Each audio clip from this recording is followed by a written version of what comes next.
No.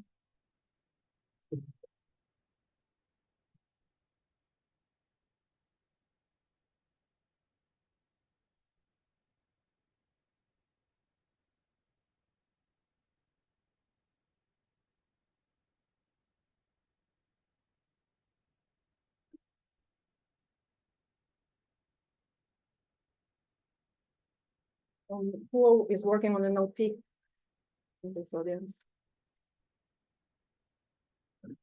Half, okay. This is talk directed at NLP researchers, but okay.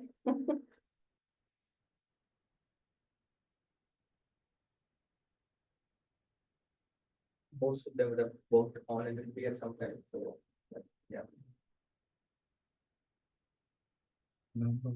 Future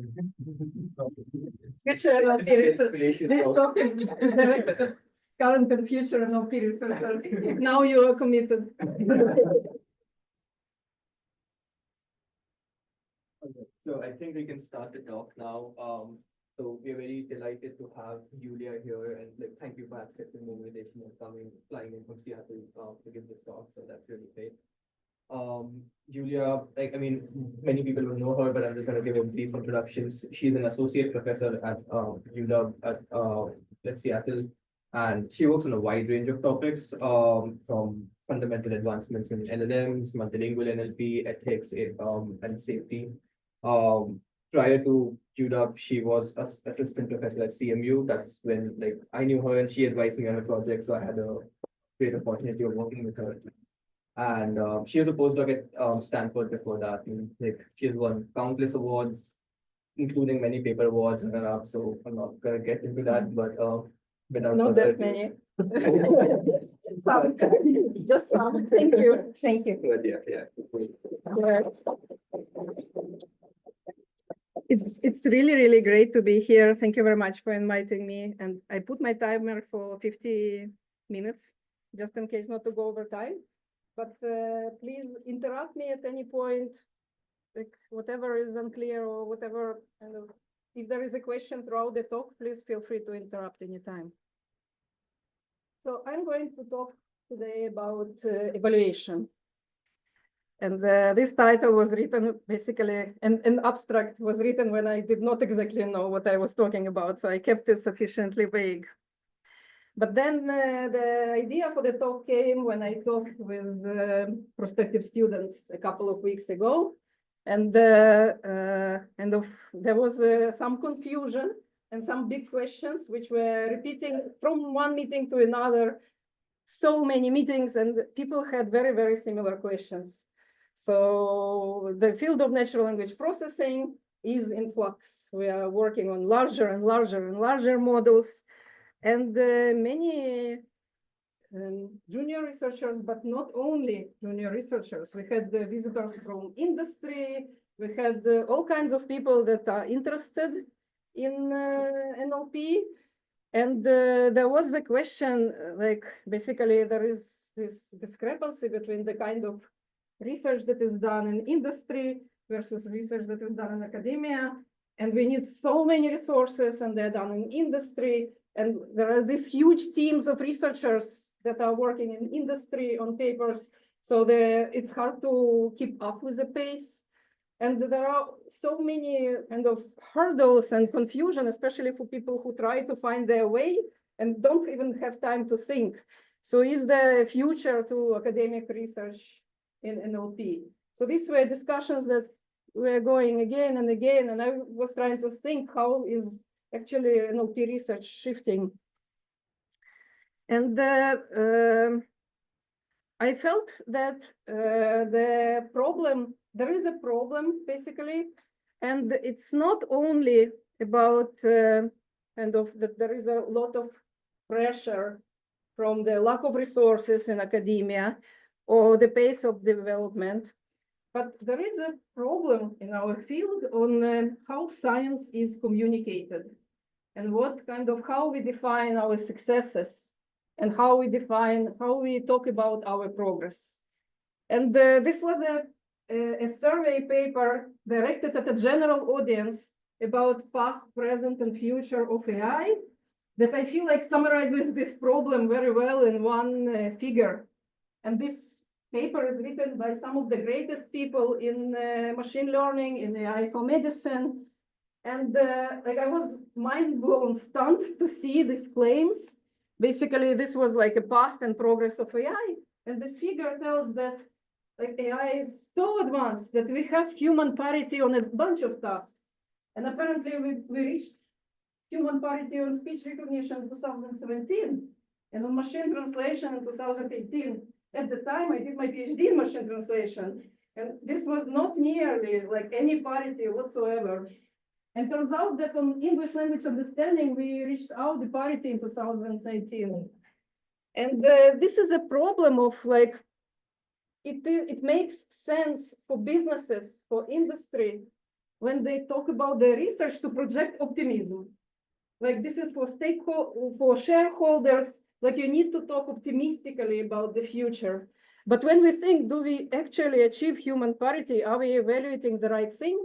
So if you go to read deeper, why is there a claim that in 2018 we achieved human parity? Because there was a data set that is called GLUE. Most people who are from that time, they know about this data set. It's a question answering about probing for various types of knowledge. And it turns out that with large language models, this data set, the test set, the GLUE test set, was saturated in 2019. And then researchers thought, okay, this is too easy, so we will develop SuperGLUE, which has harder questions, and it was saturated within 1 year. Does it mean that we achieve human parity and actually understand, like models actually reach language understanding? Probably not. It's just the way we evaluate our research, the way we define tasks. Maybe this type of problem, looking for knowledge in the large amounts of data, is actually easier for machines, for these specific data sets, which actually had actually were trained maybe on this data, because we don't know, the language models are closed. So there is an issue of data contamination. But we are not nearly close to the human parities, like I'm sure all of you understand. And now, like what is happening today with the field of language understanding? So, okay, SuperGLUE is easy. So in 2023, Hendricks et al. Developed the new super challenging task, MMLU. And this is where we are today. And if you want to say that your language model understands language, you would report higher scores on MMLU. And what you want to do is to build the biggest language model. And you can see that mostly these are commercial language models. And we are already achieving like over 90 on MMLU. And so MMLU is a again, a question asking system, a question asking data set or question answering data set that focuses on various subjects, including humanities, social sciences. And they ask very hard questions for example, for people who would need to pass a lawyer's bar or medical exam. Does it mean that the language model understands the language again? And if we think about the problem of, so this is an example of MMLU in medical domain. So there is this description of a 63-year-old man, and describes that he came under all the conditions, and the task is in question asking is to do differential diagnosis, to select what is the right condition here. So it can be a hard problem for humans who are doing closed book exam. It doesn't necessarily mean that it is a very, very difficult reasoning problem for a language model. And now when we look at across data sets, question answering data sets or data sets for example, medical reasoning, these are state-of-the-art models that are used today for medical reasoning. We are seeing very, very similar patterns in the construction of the data set. So if you want to show that your model, like medical Gemini, is able to reason and to solve medical problems, you would actually go to beat the benchmark of MedQA. So this is a standard benchmark. And what it does is it would kind of, again, describe the full condition of this person. And the type of answer which is expected is a differential diagnosis based on this situation. And with MedQA, we are seeing also that language models perform really, really well in medical reasoning. Do we want to deploy language models now to do diagnostics for patients? Probably not. And again, we're seeing that this kind of, this is basically the amount of cost, and this is the accuracy. We are seeing that these are competing kind of commercial models, and they're reaching very, very high accuracy at relatively low cost. So again, what I'm trying to show is that the problems are set up in a way that things like that models beat a benchmark, which is not necessarily realistic for evaluation, but it projects optimism, and it is easier to optimize towards that benchmark with larger data, with larger models. And then there is a question like, what is the role of academia? Like, we probably should rethink the problem and think longer term, and not necessarily something that would use more data and more resources, but maybe something that would ask more meaningful questions. So this is the question, are we actually reaching human parity, or these are just flawed evaluation methodologies where it's kind of a little bit misleading on where we are in our success in AI for science, AI for medicine, AI for language understanding. And the reasons I already mentioned, I think the reasons are, one, of course, is a closed data set and potential data leakage. So actually, we don't know how a model would perform on a very similar task, but a completely newly crafted, so on dynamic benchmark with completely newly crafted results. But there is another problem that I want to talk about today is these benchmarks are a huge simplification of what language understanding is. And basically, they don't actually replicate the actual human communication, how a doctor, for example, would arrive at a diagnosis when they talk with a patient, what kind of knowledge they will pull, how would they interact, and what decisions they would make. And this leads to gaps between the claimed and actual performance and blind spots in reasoning in language models. So if you think about medical diagnosis again, this is how MedQA benchmark is set up. So there is full information about demographics, about medical conditions, about family history, about all the relevant symptoms, and there is no irrelevant information. So the patient should actually come to the doctor and provide all the information that is needed, that they should know as if they are a medical expert. In practice, what is the actual communication in, for example, medical reasoning? This would be something like this. When a patient comes and says, I have a fever and the night sweats, what is happening to me? What should I do? And this is only where conversation starts. And through this conversation, a lot of reasoning and tests and questions and answers, a doctor would arrive at a diagnosis. So this is like entirely unrealistic setup that we are looking at, and we are beating like the progress towards medical QA without even thinking whether anyone, a doctor, would benefit from such a system. Yeah, so and what the situation that is happening today, even if we ask this short question that a user would ask, a language model would spit like a very long, very generic answer with all possible conditions. And we can all understand what kind of risks, specifically in high stakes domain like medicine, can be on such generalized responses. So also, because users are already using language models to consult about their health conditions, about legal situation, basically we are using language models very widely, but the interactive setup is not set, like the benchmarks and the problems are not set up very carefully. So there can be potential risks. So a more realistic setup would be basically when we ask a question and then language model doesn't give a response actually. It evaluates internal confidence and then decides whether it has enough information to answer a question or not. And if it doesn't have enough information, it would ask a follow-up question. For example, what is your temperature? And then there will be a response.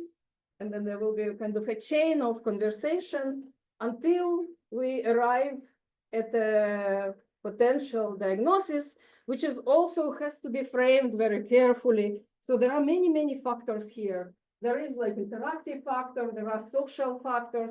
The doctor should actually know what to ask and how to guide the patient. And the patient, like there should be a language understanding component and careful communication. So there are so many, many things that we are missing if we want eventually to use language, to develop language models for medical systems. And when we think about this problem, it's not only medical domain, it's actually every domain, like this concept of what is a natural human interaction and what is hard for us to understand. It's basically social reasoning, theory of mind, common sense knowledge, abstract thinking. There are so many things that we need to pull, that we are pulling naturally, but kind of they are not yet incorporated into evaluation benchmarks of language models.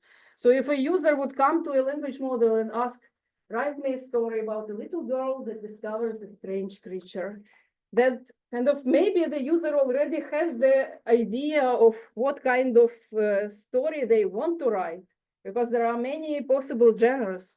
So it can be a horror story about a terrible creature, or it can be a non-fiction story about a new discovery, or it can be a beginning of a wonderful fantasy novel, right? So instead of immediately giving the story to the user, the language model should give user agency and ask them, like, what kind of story do you want me to tell you, and collect more information before trying to guide them. So also this aspect of agency of the user is completely missing. And very similar situation with hate speech classification. So when we have a question, could you help me flag whether this comment is contains bias, discrimination or not? There was so much prior research that kind of who is asking what from whom, so the social aspects, the context of the conversation, the relationships between the speakers, kind of they play out a big role in how we make this classification. So instead of immediately labeling it, which would just reinforce biases, the language model could ask, give me more context about this conversation. So when I go back to this question, is there a future to NLP research? I'm very actually optimistic. And I think that there is so much, like we are past the development of maybe some tedious low-level problems, how to make language models work for some basic problems.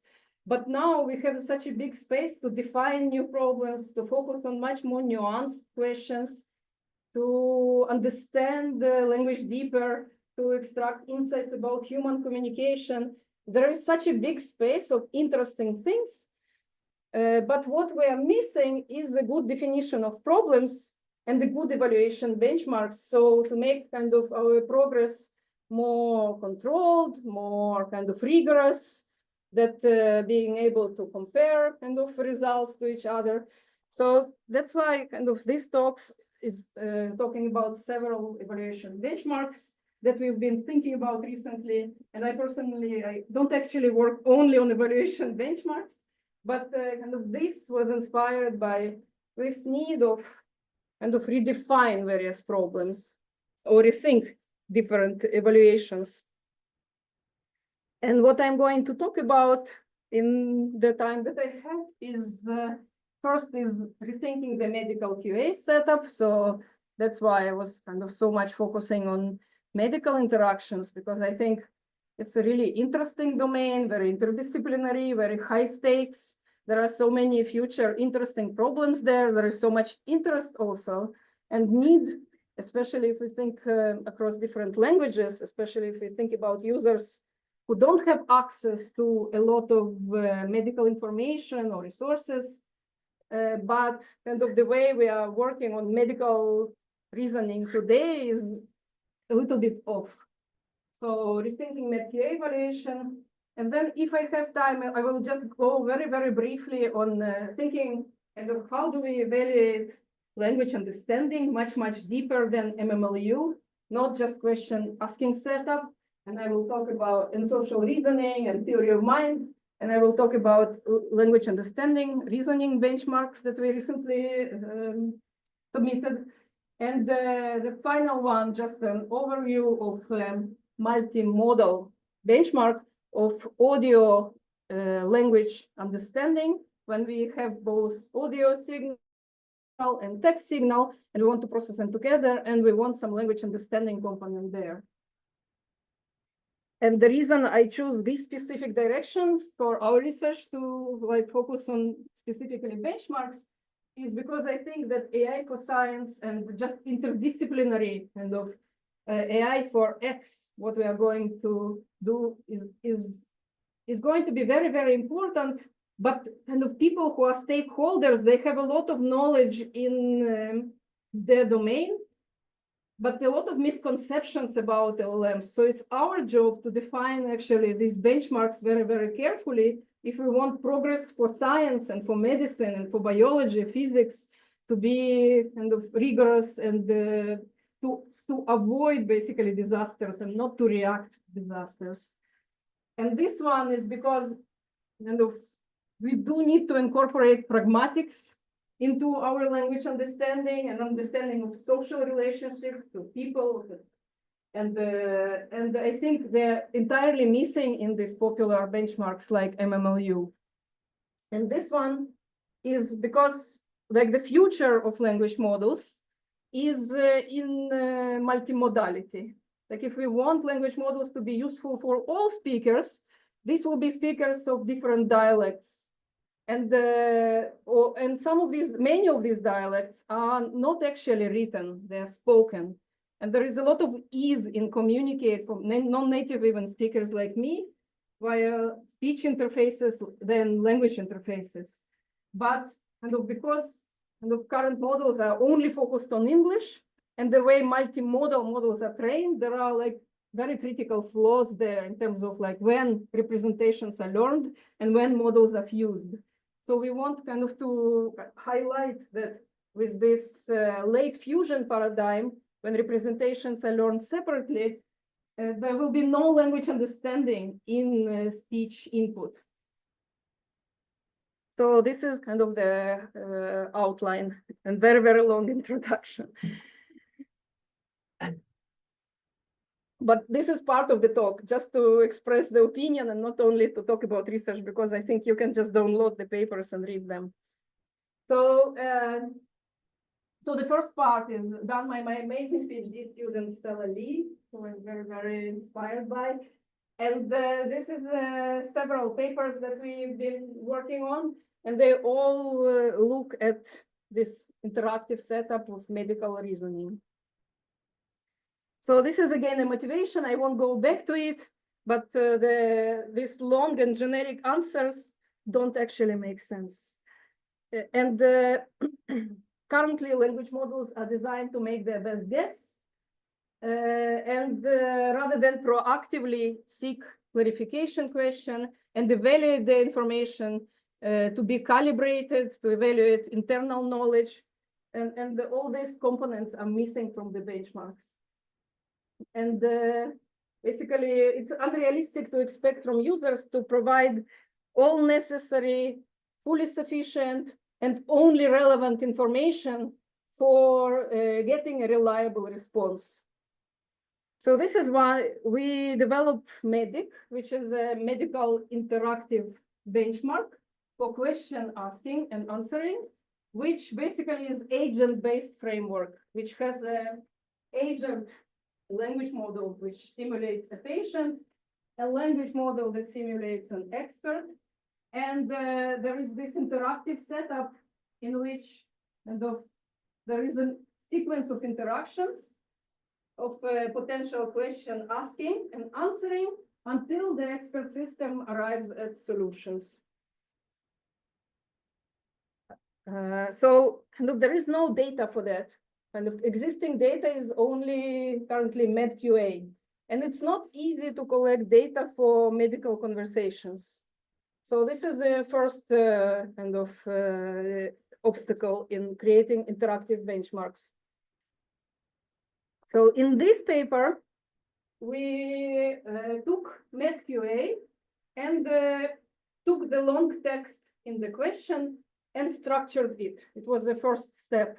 So we want to extract basically important information and annotate and separate in MedQA data the demographics of the user, the conditions, the initial information which would be meaningful to bring, and then all the additional facts. So we structure this information such that later, for the patient system that I will describe next, it would be easy to identify, given the question from the expert, what information to pull to provide.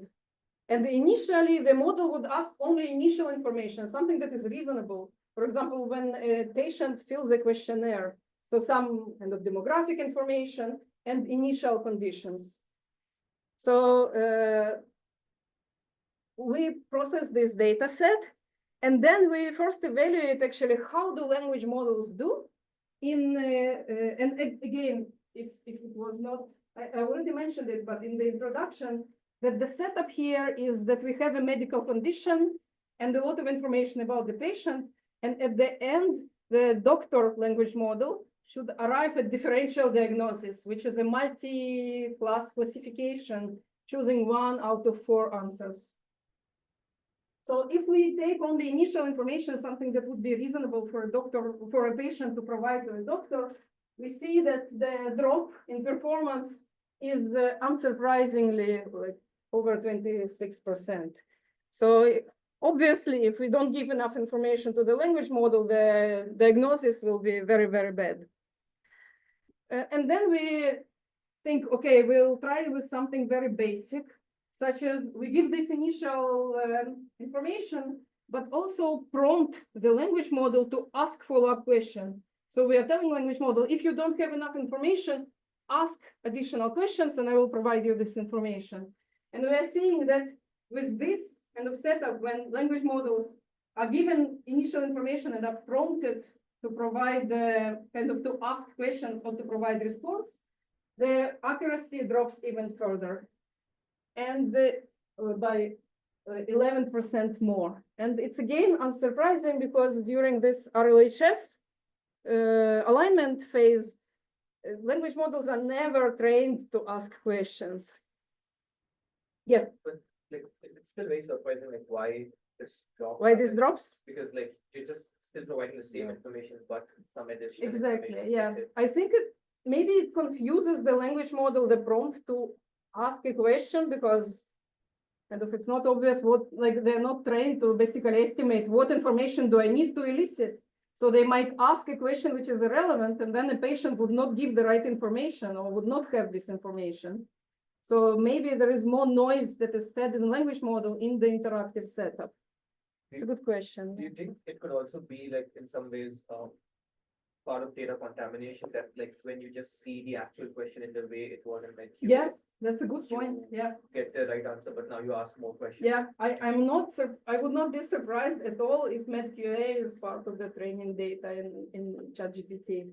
I mean, it's online, it's out there, it's not even, if you think about mimic data, which is like medical notes, at least it's not in open access, so you need to get permission. But MedQA is just out there on the website. That's a great question, actually.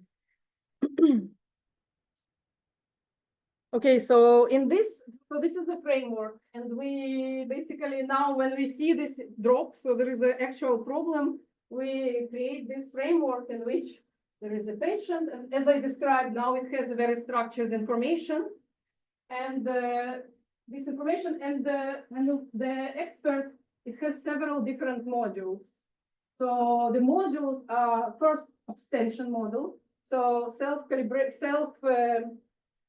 confidence estimation and knowing, can I respond or should I abstain? The other one is asking questions model. And there is one that I'm not showing is somewhere here is actually like chain of thought reasoning model to provide kind of explanation. Why do you decide to answer or to abstain? And then the final answer. And so because it's like a complex multi-component benchmark, but we want it to be kind of usable and to have progress on it, we had to make various design decisions, what components are fixed and what components we are kind of modifying. So our decision was like we put a lot of engineering efforts into the patient system to attain a reasonable result, because the patient basically, its goal is to provide initial information and then given a question, pull information from this model. So like we put a lot of like engineering here to make a robust patient system. And after that, the patient is staying fixed and we are only experimenting with the expert system. And specifically, we make it different modules so because it's not one paper, it's like multiple papers that is thinking about various systems. So like in this paper, it was like basic prompt-based models, but later we had various studies that specifically focused about calibration and abstention and the other ones. Yeah. Another question about the patient model itself. Like I'm wondering, like open-ended questions and the context of the patient is fixed based on med QA, right? Like, yeah. What happens if an expert model just asks a question which the patient model does not have any information about? Yeah. So currently, the patient model is basically just can pull on only whatever can be pulled. Okay. So it can make mistakes, and this is the evaluation of the patient model. So I feel in the future, of course, like we're not saying every patient now should be fixed and not touched. It's just for our experiments, it was very difficult to decide, like, what do we want to optimize and what do we want to keep fixed? So in our experiments, we experimented with many different patient models, and from prompting to extraction tuning to fact selection model. Then we found that the best patient model currently is basically structuring the questions based on facts and then pulling information from the patient's database based on different facts and evaluating factuality of answers and then providing the answer. In that case, this is the performance of the patient model. So we evaluated on how factual are responses from the patient and how relevant they are to the question from the expert. And it's not perfect, but we decided at this point it's sufficiently good performance, so we keep it fixed and now focusing only on the expert. Yeah. So I will go back to the patient system. Yes, I have a question about the abstain mechanism. For example, the question enough information to answer. I have some concern. For example, some error analyze the information is enough. Is enough. Say the information is enough, but the system make a wrong decision. Okay, the information is not enough, and we do another wrong information seeking. And this process maybe, as you just the result show, we may introduce some noise and. That's a really good point. Yeah, so we can arrange the answer correctly, but during this process we make the wrong decision. Yeah, and in some cases, we do not have the enough information, but the abstain mechanism say okay, it's enough, and we make the final prediction based on some not enough information, right? So I just want the question basically is the current abstain mechanism is reliable enough to trust? That's a great question. I kind of first, yes, because we have a complex benchmark, it is possible to propagate mistakes. It is part of this benchmark, otherwise it would be hard. And yes, in this system, abstain mechanism is not sufficiently reliable. And the advantage of the benchmark is we actually reveal it that it's not reliable. So I was going to talk briefly about another paper that only focus on various abstention strategies and which ones to choose. So it is I think it is a fair evaluation, and we evaluate. We also do various ablations. So we remove abstention, we remove question asking, we remove various components to understand basically if it's a fair evaluation against med-QA benchmark in terms of in terms of final differential diagnosis. But I agree with you that this design, the advantage is that it's modular, so it would allow you to work on different components, important general problems, not only in medical question asking separately and evaluate it within one framework. On the negative side, it can propagate errors. Sorry. Okay, so this is a patient system. And now, kind of, once we have the robust patient system, we can have a flexible expert system. And an expert system, we experiment with various models and we think about what are important components for the expert system to have. So we have this abstention model that you kind of mentioned about. And the reason we have it is because just for any language model in any setup, currently, they're not very well calibrated. We know it. Kind of, there is no good calibration, in part because how they are trained and how like training data looks like, right? So there is only positive and negative things. There is no abstain, like ambiguous or hard question in the training data. So there are many, many reasons why kind of self-calibration and self-confidence doesn't work. So probably this is a problem to work on even separately from medical QA. This one is rationale generation, is just because in medical domain, interpretability is actually very, very important. A doctor would really need to know why the model made decision. Even a patient that talks with a language model would need to see the reasoning, and also it improves reasoning. So I think this is just a good component because there is so much work also on chain of thought generation and graph of thought and all other things. Like I think this should be a separate model. And this one is a question asking model because we actually don't have, like, this is a new problem in NLP, at least when we were writing it. So it's not very obvious what is a good question. Even kind of in medical reasoning, there is a lot of papers and discussion of what is a good question and how to also align language model, how to train language models to ask good questions. It's not very obvious how to modify the alignment algorithm. So it's both interesting social scientific problem, what is a good question? It can use reasoning, like it can now use expert reasoning because asking a good question in therapy domain can be very, very different from asking a good question in oncology domain. And we can kind of think about it and incorporate different types of questions and how to guide the conversation. And later, how to kind of modify the DPO or other alignment algorithms. So with kind of I'm skipping on what we actually used, it was all kind of attempts with the prompt-based system, just because this paper focused on the interactive framework overall. So our best interactive framework with prompts, it reached kind of almost reached the performance of full non-interactive information setup, but a little bit lagging behind. So it's not a great system still, but it is more realistic in how we can kind of arrive at differential diagnosis with language models.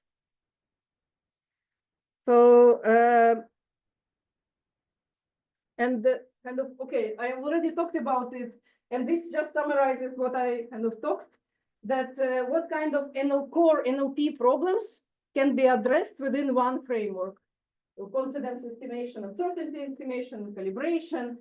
Within the rationale generation, we can think about knowledge retrieval, because it's not only kind of eliciting information from the patient. Maybe the medical research is updating and our models are static. So maybe we need to have a separate retrieval mechanisms to elicit additional knowledge. Chain of thought and transparency, and this is what I just talked about, question asking. So very briefly about now the component of So this slide is actually what I'm going to talk about next. So it's about confidence and uncertainty estimation. So this is this component, and I'm moving away from MedQA, just looking at how to estimate uncertainty of language models. This work was done by my brilliant student, Shanbin Feng, for a same as Stella, admire very much. And Shanbin proposed multiple setups on how can we adapt existing kind of various settings for language models, which I've mentioned now, to estimate certainty of responses and to decide when to abstain. So the paper is called Don't Hallucinate, Abstain, to avoid hallucinations. And basically, he analyzed all kinds of existing approaches and proposed about 12 approaches, which fall into various types of categories. So first category is looking at language model outputs and token probabilities and exploring different methods for model calibration. When we look at the outputs, actually, I have more. Training-based, which looks at external verifier that probes the language model and is trained if we have some fine-tuning data on abstention. Prompting-based, when we just prompt language models to reflect in various ways. Consistency-based, when we, for example, ask language models, are you sure? Or ask several language models and aggregate. And one that I'm missing is, I forgot to add one more bullet, is the multi-LLM collaboration-based. When we have several language models collaborating or competing together, so already a agentic system that arrives better at response of the confidence estimation. So because I just have like 5 minutes until the 50 minutes end of talk, I will really skim through it. So output token probabilities. So the first one, calibration based, is just, for example, fine-tuning the threshold on output token probabilities or doing some sort of temperature scaling. For hidden layers, it's basically taking, for example, external classifier and taking, for example, penultimate layer or other types of information from the model and training a classifier that would talk about abstention or confidence, external verifiers, or with instruction tuning. So using instruction tuning also to train language models to abstain when there is less confidence in the information. Now the prompting-based model. So we ask the model, are you sure? The above answer is true or false. Okay, and a few more. Kind of, you can read the paper. There are so many. And consistency-based, when we prompt language model several times, and first it answers the question, and then, for example, I forget already. And the final one is the ones that focus on multiple LLMs, and they are focused on LLM cooperation or LLM competition. So we have several experts, and for example, to cooperate, we will take different experts, factual knowledge, common sense, and we will ask them the same question, and then aggregate these responses. Or competition, we would take experts, language models, and would say, that expert gave this response. Can you give a different response? And then now with different alternatives, we are trying to aggregate confidence. So it's more expensive, but there is this trade-off of how much confidence do you want to have. And in terms of high-level results, calibration, if we don't look at multi-LLM collaboration and we use basically more standard approaches, calibration actually works best. Then training and the prompting works last. So if you ask language model, are you sure in your answer? Don't do that because it's actually the worst strategy to use. And multi-LLM collaborations, they're much more expensive in terms of inference time, but they work better if you want more confidence. And unfortunately, I will not have time for actually exciting project that I wanted to talk about is alpha alignment, basically a project that learns how to ask questions and then proposes a new alignment for those questions, alignment algorithm to ask, to align models to ask questions. So just at a high level, it is difficult to define a good question. We talked a lot with doctors who was our collaborator, and he said, like, in the medical reasoning, it's like there are multiple stages. And in the beginning of the conversation, you want to ask as much open-ended questions as possible to solicit a lot of information. So at the first stages of conversation, you would ask, why? Tell me more, something like that. And these are the good questions. But towards the end, when there was already a lot of information, there are various types of questions that target on how to filter out irrelevant information and keep only the most likely type of diagnosis. And there is a lot of literature in medical reasoning on how to ask questions to make it a good question. So we do this research on what are good questions, and we come up with 6 categories. Top 3 are more general for any question asking, and bottom 3 are more relevant for medical question asking. So the categories are, for example, how to ask a question, for the question to be clear, or to be focused, or to be more concrete, or questions that are more answerable rather than not answerable. And ask questions with medical accuracy in terms of kind of how you frame the question. Diagnostically question that leads to some more relevant diagnosis, and avoid bias, meaning don't prompt the patient how to ask questions. Let them answer your question. So all this kind of information, we collected how to ask good questions. And then we created a rich data set from Reddit. So we went to ask docs. I was very, very stressed that Reddit is going to close. It's like a great resource to collect conversational data, maybe last resource. So we went to our Ask Docs and collected clinical interactions and kind of analyzed them for questions, and then actually recruited medical experts to annotate what are good questions or not along those dimensions that I mentioned. And after we kind of curate very carefully this data, we think how to incorporate it into improving the language models. And we come up with a new data generation recipe on how to now, because it's a relatively small data set, how to populate a much larger data set of questions and answers to align language models better. And what we find is that if you prompt a language model, ask a good question, it will not do that. Even if you just feed questions and answers, it will not work well. But what we can do is it's much easier to kind of focus on individual dimensions, like on clarity, focus, diagnostic bias, and then use a larger language model to synthesize, to corrupt data. Given a question, we can say, synthesize a question which has the same content but less focus or more diagnostic bias. And then kind of through this kind of prompting, we can synthesize a lot of data that we know that one question is better than another. So we have this kind of polarity there when we know that at least one question is better, the one that we already annotated.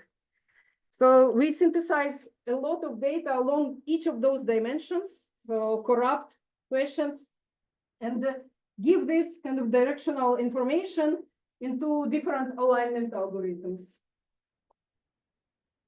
And in the end, we kind of find that through careful analysis of features, what is a good question, through data synthesis, which would carefully construct on kind of which one is better and which one is worse, and then various alignment algorithms, language models learn to ask questions in a much better way. So we see kind of on the same benchmark, on the same MedQA benchmark, in terms of diagnosis, now we have a model that asks questions in much better way. And we actually compare to the kind of the best system, we see over 50% reduction in diagnostic errors. And in this analysis, we do see that if no fine-tuning just on all questions would not work. It's explicitly this differentiation on what is a good and bad, and also along each dimension. So we saw that each of those dimensions actually mattered. Is it a good system to deploy? No, but it learns to ask better questions.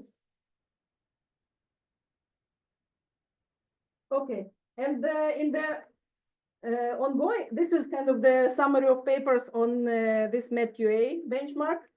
And now within this benchmark allows us already to look at how the model gives responses. And our ongoing work, we have some interesting preliminary findings. We are looking at bias in how models respond.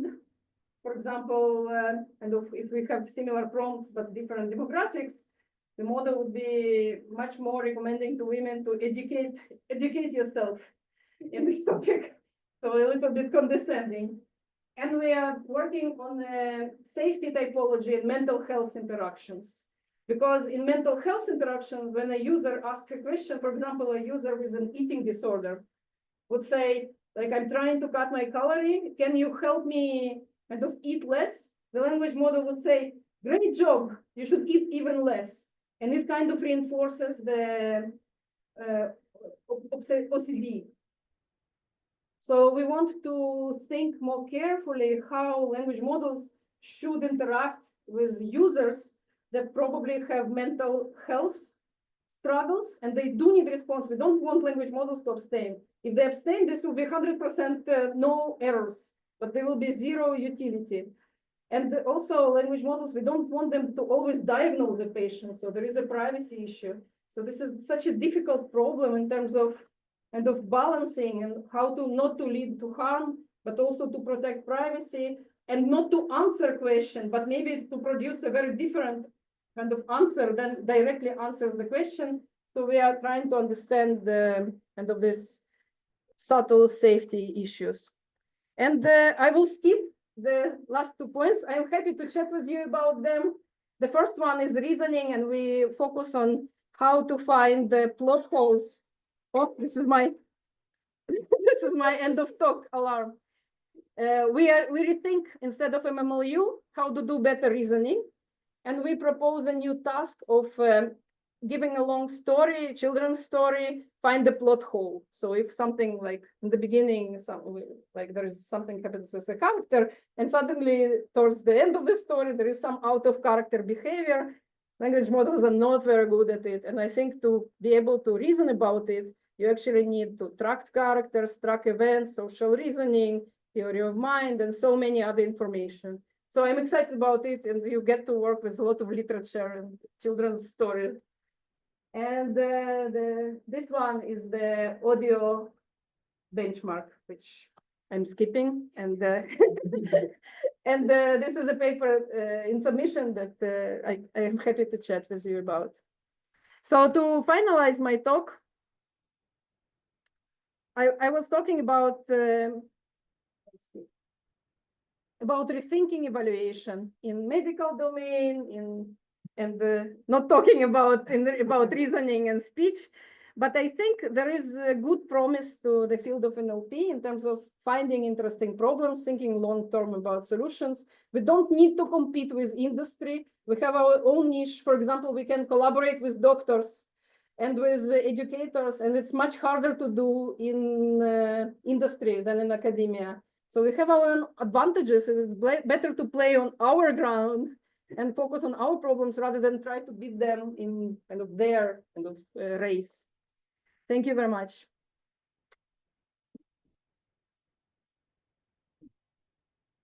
And I'm sorry, I don't mean to offend anyone who is in industry or going to industry. I'm just telling students not to despair because of this race. Well, I think we have some time, we can take a few questions.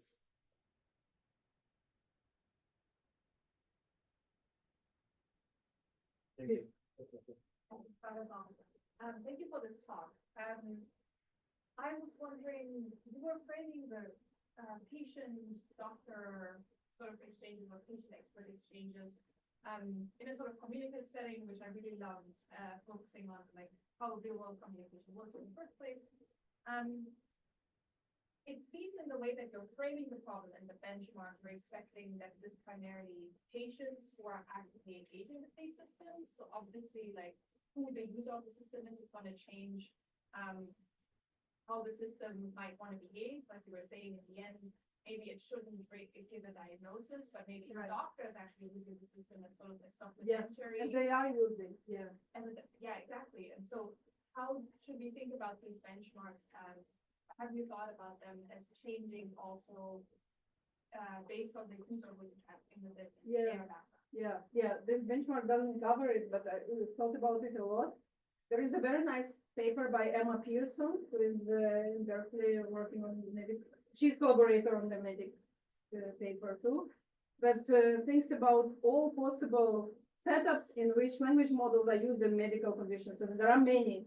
For example, doctors can use language models for systems check or some broader diagnosis, or in other cases of comorbidity, currently if you go to an oncologist, to hematologist, and to, I don't know, OB-GYN, they would give you entirely conflicting advice because they know only about their field. So one would say kind of cut on fats, and another would say kind of consume more fats, other types of fats. And it's kind of valid for each of those. So now, for example, language models can be used as an additional expert in advice for language models. And there are other settings like summarizing long historical notes, for example, a lot of notes from the patient. So, and the benchmarks, the settings should be entirely different, of course. This would be different systems. When we are thinking about it, we are also working on writing a proposal on one system that assists doctors. So I feel like it's an entirely different, interesting area of research. Thank you. Maybe I had a quick question just on the evaluation on a more general sense. You talk about MedQA and MMLU, and like I think one of the things which I find non-realistic about evaluations is the multi-choice framework, basically. Yes.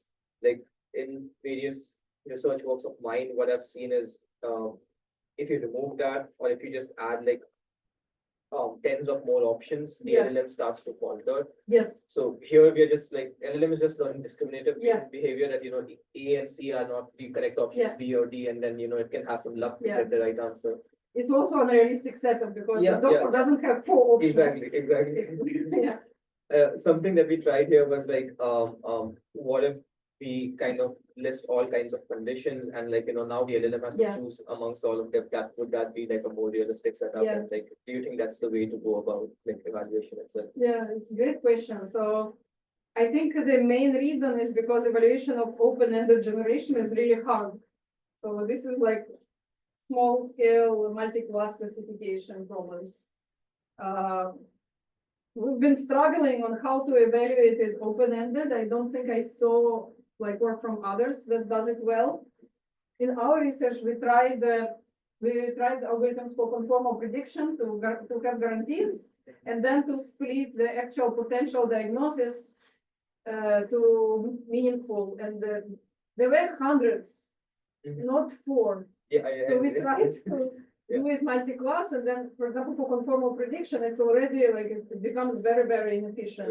So I agree with you that kind of doctors, when they reason about the problem, they do have kind of multiple diagnoses in kind of the large set.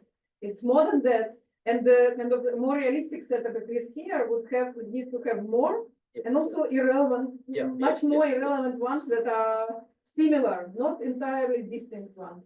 So I think it's also we need to rethink how to evaluate it, even because it's hard to provide solution when we don't have a good evaluation benchmark. It would be hard to publish this paper. That's in part why we are focusing on evaluations, because like otherwise you cannot even compare kind of research or kind of evaluate it properly. That makes sense. Thank you. Thank you. Yes. We can have one last question. Have you tested the reasoning models, the more recent ones that are trained to reason and think? And are they like better at like extracting and coming up with better questions? Yeah, so in this alpha paper, we did look at most recent ones, reasoning setups, and yeah, they reason better, but they're not aligned to ask questions. But actually, I noticed after we published that paper last year, recently when I'm using ChatGPT, I'm seeing it asking me kind of, do you need more information? So I think maybe they read our paper. Or so yeah, I think the most recent one, not the ones that we could use in evaluation for that paper, they ask already some questions, which is cool. Okay, Thank you. Thank you. so much. Good to see everyone. We'll be having some chats now. So again, anybody wants to sign up and like want to chat with Yulia as well, you can join in. We'll be happy to. Yeah.